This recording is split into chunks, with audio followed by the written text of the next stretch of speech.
All right, I'm back for DOSCS's ongoing coverage of ESL Impact Dallas Season 5 Finals, and I'm with Anna, and they've done it again.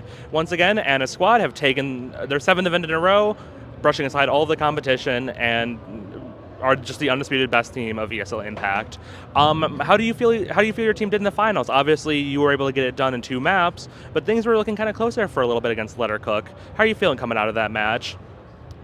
I feel very happy, very proud of my teammates that we managed to win our seventh, if I'm not mistaken, Yeah, seventh seven. trophy SL Impact. So I have nothing bad to say. I'm just very, very happy. It honestly, because map one was immaculate. It was a pretty much a perfect run. You destroyed, Lettercook, and then Dust two, but Dust two got a little bit closer. But it all came down to that mistake in the final round where I believe they died with the bomb in mid. But otherwise, it was a very close game. I was very impressed with Lettercook. How do you feel that they did fighting against the sort of Goliaths of the women's scene?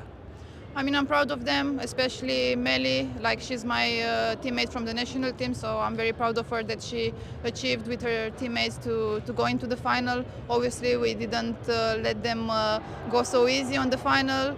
As well, I believe that on the semi-final we lost a bit of the energy. I felt that semi-final against Fluxo was kind of as a final, and maybe we just like lost some energy after that, after those games.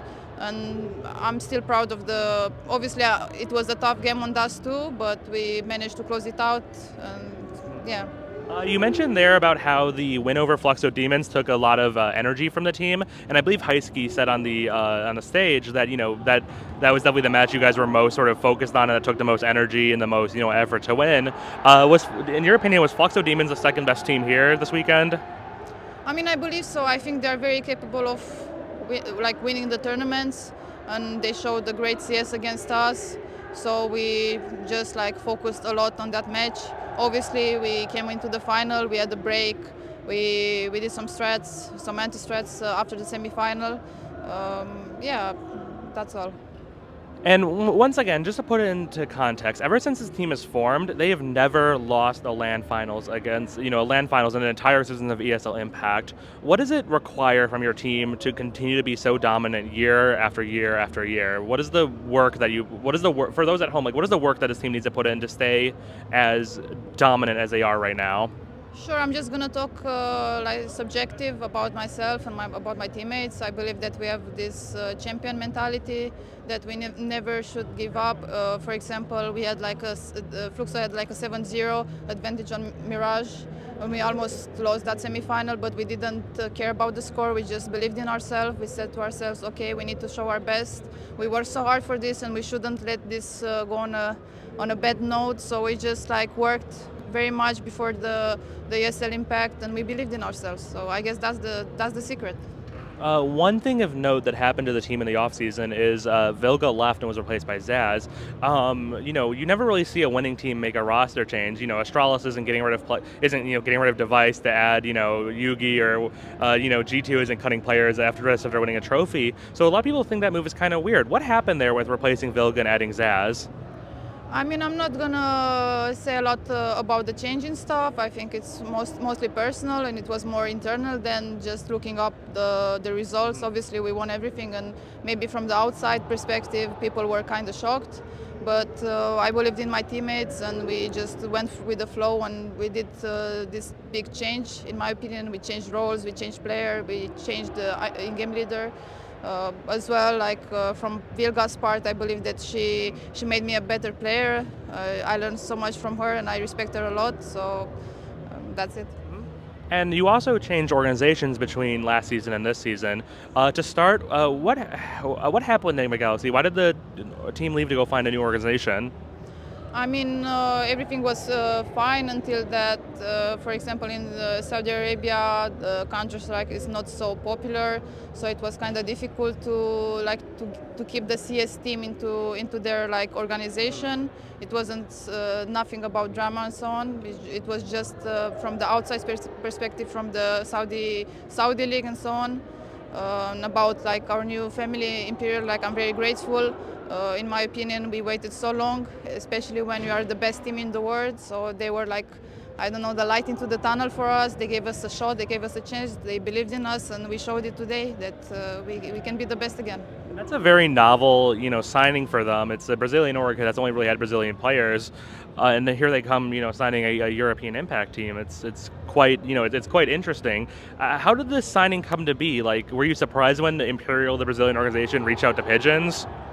I mean, the short story was about a few months ago. We were at the HLTV Awards and we met with Junger, and because of her, we got the chance to get some contacts in the Brazilian community. And through her, we got the contacts for Imperial. My coach was speaking with Imperial CEOs, and we just found like a good spot for each one of us, and they just believed in us, and that's why we're with them. You mentioned them sort of being the light at the end of the tunnel. Does it feel good to sort of reward their faith in you by winning your first event with them, by winning a trophy at your first event with them? I mean, I believe that they did a good, decision of taking us, and we showed them that we can bring trophies, even though we are not full Brazilians. But I believe that the community is very happy with us being into a Brazilian organization, and they are proud of us. I'm really grateful for them cheering for us since my first Impact season.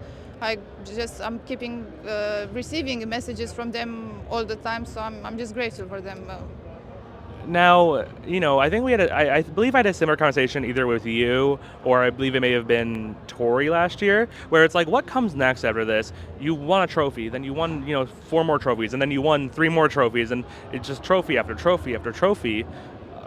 Is this team still inspired to, keep winning trophies? And what are we going to do now that we've won this trophy? How are we going to celebrate? And then what are we going to get back to work on? I mean, this is our job.